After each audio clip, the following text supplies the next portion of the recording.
Hi, my name is Dominic. I'm a designer, developer, and freelancer. I'm on a journey to build my first real product.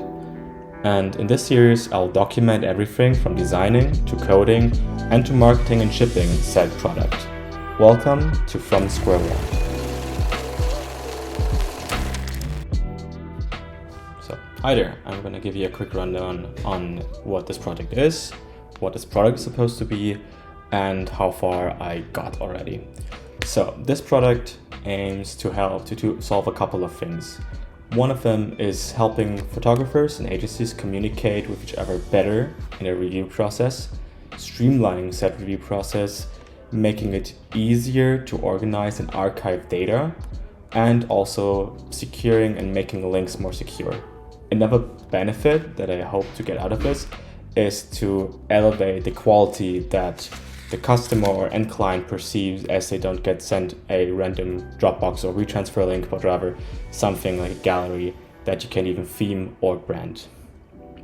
So that's the white label solution that I'm trying to build here as well. What is working already? So I've set up the code base with Vue 3, TypeScript, then Firebase is my backend.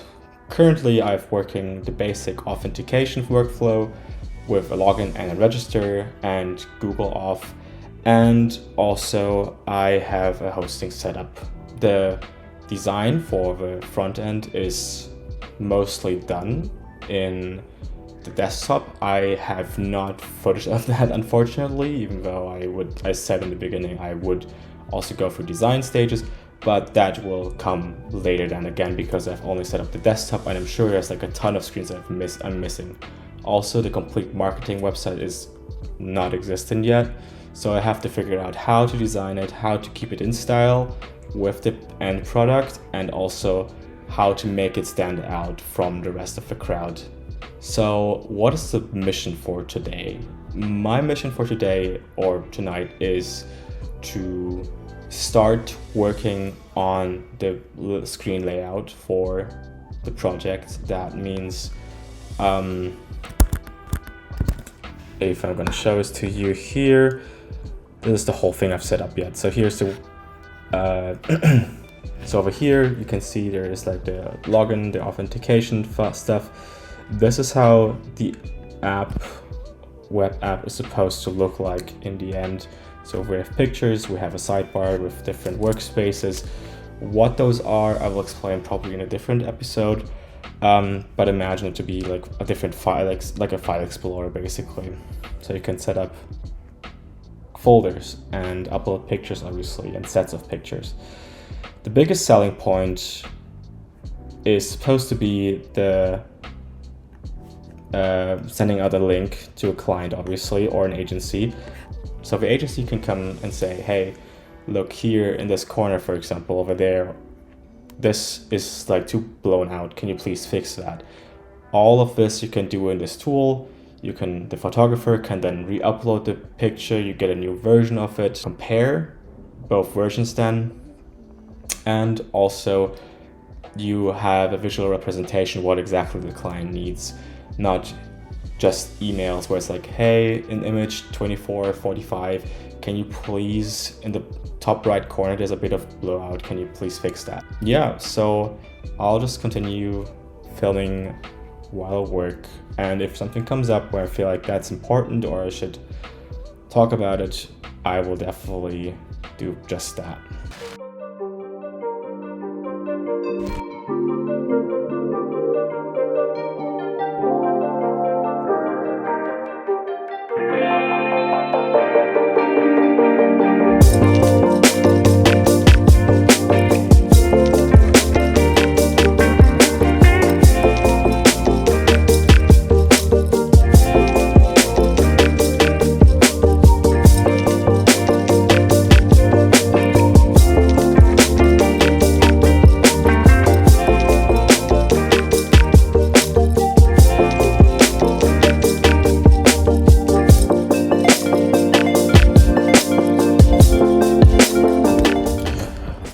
Okay, here's what I'm trying to do.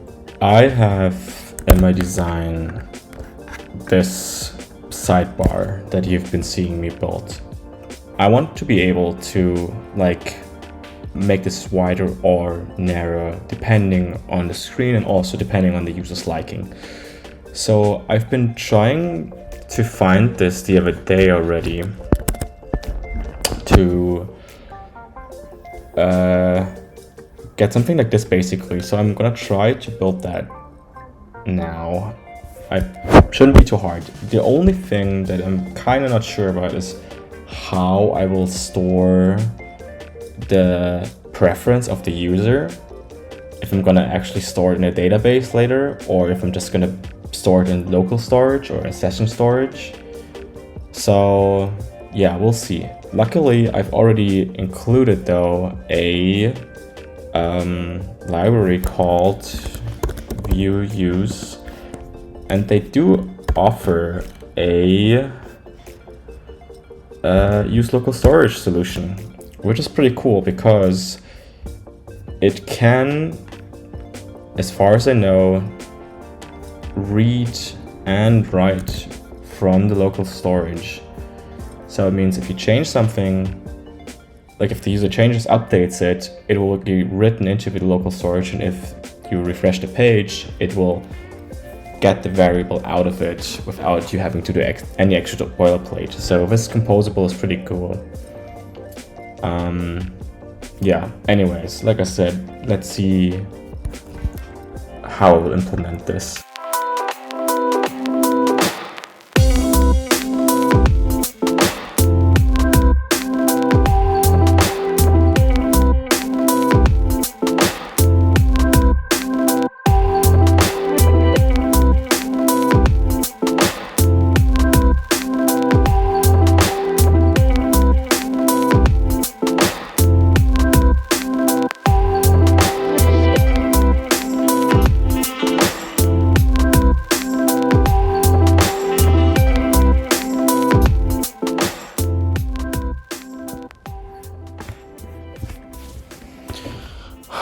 Okay, cool.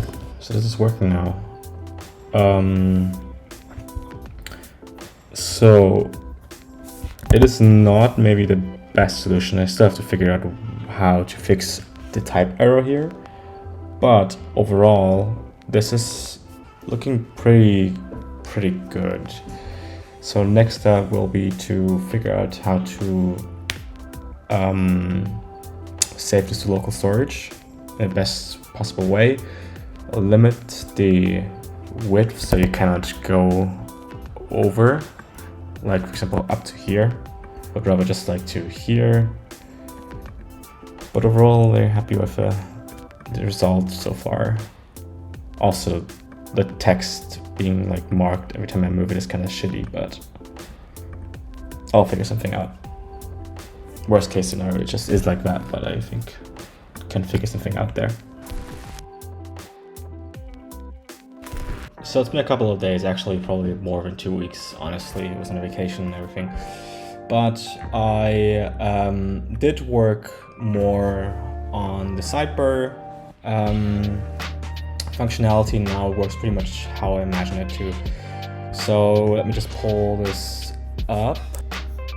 Okay, here we go. So here you can see how wide this whole thing is, like the sidebar. I have this working as I have, I think, in the last episode as well, the last video. And I can resize it. There's a minimum width of 250. It also stops there, so I cannot go further. And there's the maximum of 400 when I don't. Why is it so?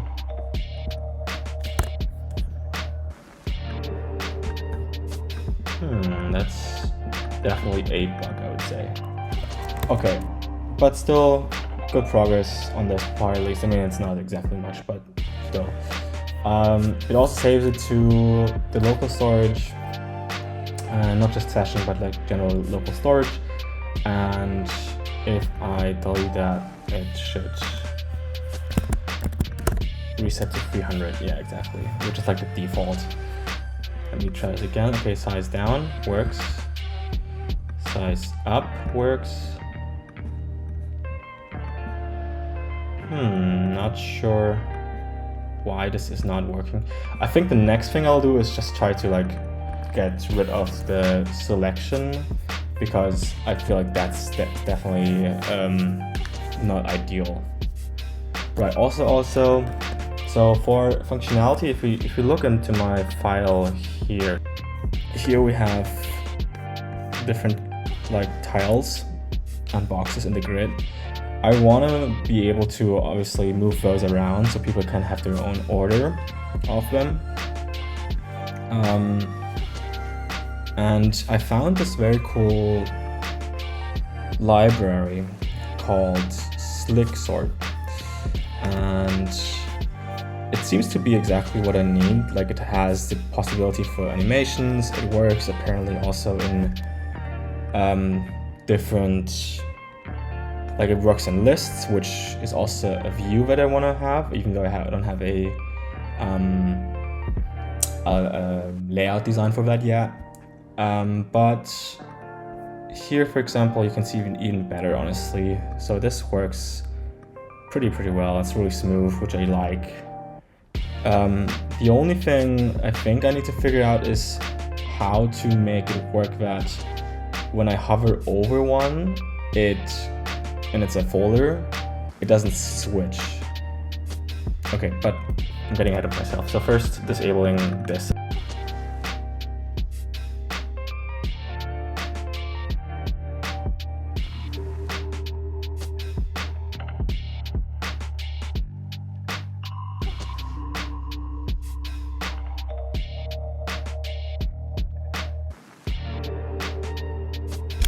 I found this library for fluid sizing for different projects, actually, like a SaaS library, and I have to say, it's just like so good. It makes things so much easier. It's perfect for what I really want to do. Oftentimes when it's like you want to scale the page up with the width or the height or anything like that, you can use it for any CSS property as far as I know. And it's just really cool. So let me just actually give this person a shout out. So Jacob Bud made this really cool library. Basically, it's really what it says here. It's an interpolation. Oh god, an interpolation of two different values or more. And you can set them out like this, like in a map, like a SaaS map. And so, for example, here you can see, okay, font size, you want to have at 320 pixels width, you want to have 18, 768, 26, and so on and so forth. You can also only just do 2 of those, for example, and it will scale accordingly. So in my case, for example, my design is made for 1440. Now my monitor is not 1440, and what I just realized is it looks kind of small here with the logo. So after applying this here, so technically probably I could say here 1440, it's 36, 768, I don't know, let's say 30 pixels. So now I should see the width being 37 pixels, which would be the correct scale, I think, on this screen. The 2220 width, I think, or 2200 pixel width that I used here. Not exactly, I don't know, I just pulled that out, honestly, I don't know. I have to see how it looks. This, for example, looks a bit small, so I think I'm gonna scale this like to 40 something pixels here, because I think that looks more like it. It's not too much in your face anyways, it's just like, I think, a good height. Yeah, this is definitely like a really cool library for sizing, and it's pretty recent still. I mean, a bit more than less than a year since the last update, so you can use it pretty much. I don't get any errors or anything like that. Something else that is really cool, actually, that I forgot to tell everyone here because this is still my first video. I've had a bit of a hard time to find a good name for this product, and I'm still not 100% like happy with it, but at some point you're gonna have to pick something. And this one, I liked it. It's short. I don't know, you can spin it as in it's light to use and all of that jazz, so I don't know if maybe that helps. I just personally like the way it looks, the way it sounds, and then why not? The problem is obviously to find a domain that is still available with a .com, for example. This one, light.com, is already taken. Anyways, the other day, literally yesterday, I finally found one that I think is personally like not a terrible solution, and it's light.photo. So I think that's gonna be my first domain. There's also a couple other domains that I was looking at and they are taken, but some of them haven't been updated in literally like 10 years. So I have a good feeling. I contacted the people there where there was an email to contact or a phone number, and I said, hey, would you be willing to give me your domain? I mean, for money if you want, but also just for being nice. I mean, you haven't used it in 10 years, so why not just pass it onwards? Anyways, we have to see what that was, but I'm like really happy that I finally have something that I'm like reasonably happy with. I mean, I don't know, the photo, yeah, not the best domain name maybe, but on the other hand, I think it's not terrible either, since it's really for a photo platform, and I think it will grow on people. And also most people probably just Google it, like light and then photo or something like that, and I just need to figure out how to do this SEO for that. But that means I will also start posting probably more videos to, or just like overall like start traction on this pretty early when I have something to show really, when I feel comfortable with doing that. So I develop it in public, which is also kind of the point of this series, for example, but just overall this project overall, to see and to show people, okay, this is how someone who hasn't really any idea of the business side specifically and is, I would say, reasonably experienced as a developer and designer, start something like this. Anyways, so just wanted to let you know because I'm like really stoked about having finally a domain that I feel comfortable with. Hi, and welcome back. So it's been a couple of days again, and I've made a little bit of progress that I didn't film all the way. Namely, this is now working more or less here, so we can add workspaces. All of this is just dummy code basically, or dummy data rather. Only problem now is this doesn't switch, for example.